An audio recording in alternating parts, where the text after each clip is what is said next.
You're in line at the dollar store on a Tuesday afternoon, and the man in front of you is holding a basket with off-brand paper towels, a bag of store-brand pretzels, and a 3-pack of white t-shirts. He's wearing sandals that have seen better summers and a baseball cap with a faded logo from a hardware chain that closed most of its locations a decade ago. The cashier is having trouble with the register. He waits without a hint of impatience, the way people wait when time has stopped meaning what it used to mean. Nobody in this line knows that 4 months ago, this man signed a document that transferred ownership of the company he built to a private equity firm for $60 million.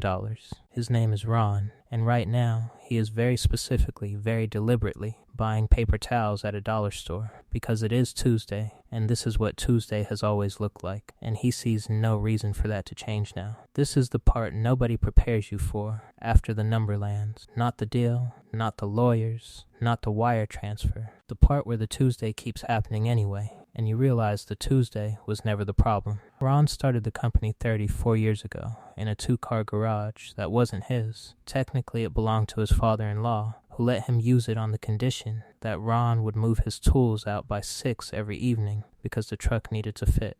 The company made custom metal fabrication parts for regional manufacturers, mostly brackets and mounts and fittings nobody outside a handful of industries would recognize by name, the kind of unglamorous component that exists in thousands of machines and gets noticed by absolutely nobody until it fails. Ron was good at exactly one thing that mattered more than anything else in that business, which was showing up on time with parts that fit correctly. It sounds small. It is small. It is also, over 34 years, the entire reason the company survived 4 recessions, 2 divorces among his early partners, 1 fire that destroyed half the original shop, and the slow disappearance of nearly every competitor who started around the same time he did. For the first 11 years, Ron drove a truck he bought used for $3,200, a truck that eventually had so many replacement parts on it that his mechanic joked it was more Ron's own fabrication work than the original manufacturer's. He wore the same 3 flannel shirts in rotation through most of the 1990s. He lived in a 2-bedroom rental with his wife,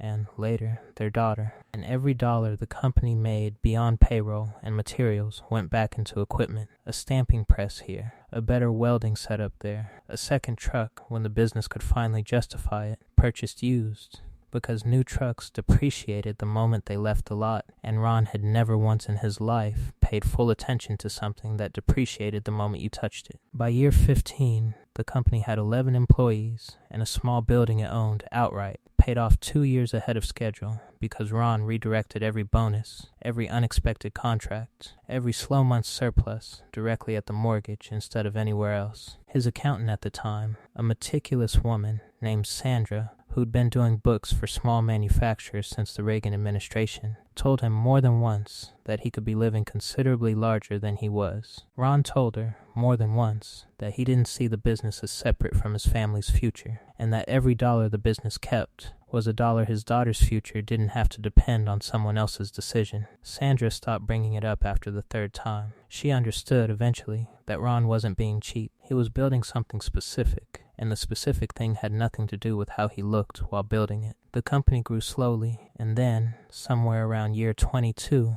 it grew in a way that surprised even Ron. A larger manufacturer lost its long-standing fabrication supplier to a factory closure, and in the scramble to replace that supplier fast, someone recommended Ron's shop. The trial order was small. The parts fit perfectly, the way Ron's parts had fit perfectly for 2 decades. The larger manufacturer moved its entire fabrication contract to Ron within 18 months, and revenue nearly tripled inside 3 years. Ron did not buy a bigger house. He did not buy a boat or a vacation property, or any of the things that 34 years of hindsight would later suggest he'd earned the right to buy. He bought a second building, hired 14 more people, and kept driving a truck that by this point was less used and more historical. His daughter, Callie, grew up watching this, and for a long stretch of her adolescence, found it mildly embarrassing. Her friends' parents drove newer cars. Her friends' parents took vacations that involved airplanes. Ron and his wife took the same week at the same lake cabin every August, a cabin owned by a cousin who charged them almost nothing because Ron had helped fix the cousin's barn roof for 3 summers running back before the business had taken off. Callie asked him once, around 15, why they didn't do more, given that she'd overheard enough to understand the company was doing better than most of the businesses in town. Ron told her that the company wasn't done being built yet, and that finishing something properly mattered more to him than looking finished early. Callie didn't fully understand the answer until she was much older, sitting in a lawyer's office watching her father sign the final page of a purchase agreement for an amount that took her a full 10 seconds to read correctly the first time. The sale itself took 11 months from first conversation to signature, longer than Ron expected, full of due diligence requests and quality of earnings reports, and a private equity team that flew in from 3 different cities to walk the shop floor and ask questions about depreciation schedules on machines Ron had personally maintained for 2 decades. The number that eventually appeared on the final paperwork, after adjustments for working capital and an earn-out structure tied to the next 2 years of performance, settled at $60 million. Ron read the number twice. He signed the document. He shook hands with 4 people in expensive suits who had spent 11 months learning the value of a business built by a man who still, at that point, drove a truck with 214,000 miles on it. Then he drove home. The truck started fine. It always started fine. That had never been the issue. Here's what changed the day after the signing, and it's worth being precise about it, because the honest answer surprises most people who hear the story for the first time. Almost nothing changed. Ron woke up the next morning at the same time he always woke up, because 34 years of habit doesn't dissolve overnight just because a bank account changed shape. He made coffee in the same machine he'd owned for 11 years. He drove to the shop out of instinct before remembering, halfway there, that he no longer needed to be at the shop. That the earn-out period meant he'd still be involved as a consultant for 2 years, but the daily grind of running the floor belonged to someone else now. He sat in the parking lot for a few minutes, in the truck, engine idling, feeling something that wasn't quite grief and wasn't quite relief. Some third thing that 34 years hadn't prepared him to name. Then he drove to the dollar store, because they were low on paper towels, and it was Tuesday, and Tuesday had a shape that didn't disappear just because the company did. This is the part of the story that tends to unsettle people who haven't lived anything like it. The assumption is that $60 million rearranges a person instantly, that the moment the wire transfer clears, a switch flips somewhere, and an entirely different life begins, complete with the trappings everyone associates with that number. For Ron, the switch didn't flip. The truck still needed gas. The lake cabin was still booked for the same week in August, same cousin, same modest rate, because Ron saw no reason to insult a decades-long arrangement just because his balance sheet had changed. His flannel shirts, fewer in rotation now but not gone, still got worn on cool mornings. The dollar store still had the cheapest paper towels in town, and paper towels were still paper towels regardless of what was sitting in a brokerage account 3 miles away. The cashier finally gets the register working. Ron pays $8, $14 in cash, because he still doesn't fully trust the tap function on his phone and has never seen a compelling reason to learn it. He thanks her by name because he's been coming to this particular store for 6 years and knows her name is Denise and knows she has a kid starting community college in the fall. Information he's gathered slowly over dozens of ordinary transactions. The way you learn things about people when you're actually paying attention to them instead of performing something for the people around you. Denise has no idea what happened 4 months ago in a lawyer's office. There's no reason she would. Ron has not told anyone at this store, or his barber, or the guy who cuts his lawn, or most of the people in his life outside 4 family members and the accountant who's been doing his books since 1994. You, standing behind him in line,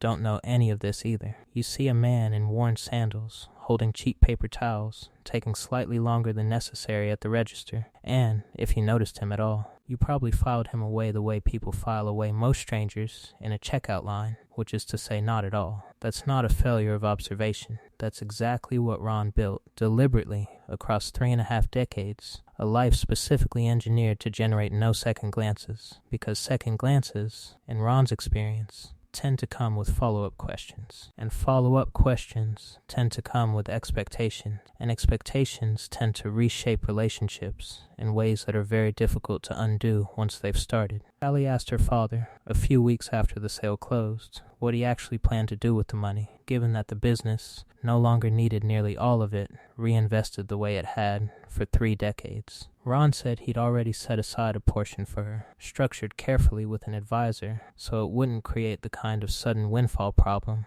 that undoes people who inherit large sums without preparation. He said the rest would probably sit in a diversified, unglamorous set of index funds and municipal bonds, the same instinct that had guided every dollar the company ever made, just applied to a different pile of money now. He said he might finally replace the truck, not because it needed replacing exactly, but because the mechanic had started, gently, suggesting that certain repairs were becoming a metaphor for something bigger. Callie laughed. Ron did not, in fact, replace the truck that year. He replaced 2 hoses and a belt instead, and the truck kept starting fine, which had always been, in the end, the only requirement he'd ever placed on it. There's a version of this story that would be more satisfying in a certain way. The version where Ron buys the boat and the bigger house, and finally, publicly enjoys what 34 years of unglamorous discipline earned him. That version exists for some people, and there's nothing wrong with it. But it's not Ron's version, and understanding why requires understanding what actually drove him for 3.5 decades, which was never the number itself.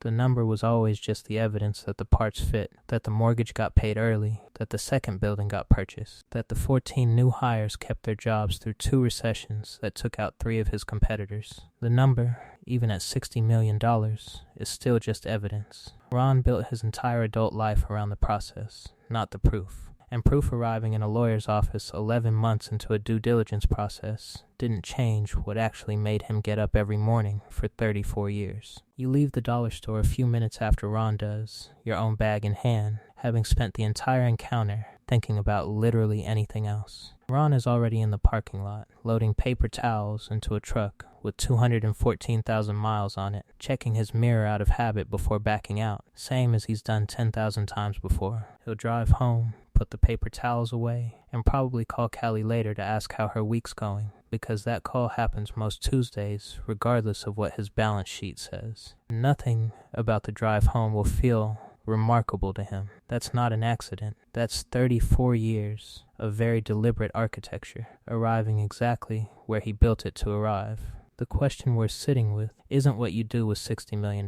Almost everyone has an answer to that one, and almost all of those answers involve some version of finally being seen. The harder question is whether you'd still be able to recognize yourself in line at the dollar store 4 months later, holding paper towels, waiting on a slow register, feeling nothing in particular. Ron can. That, more than the number, might be the actual inheritance 34 years in a garage that wasn't his ever really gave him.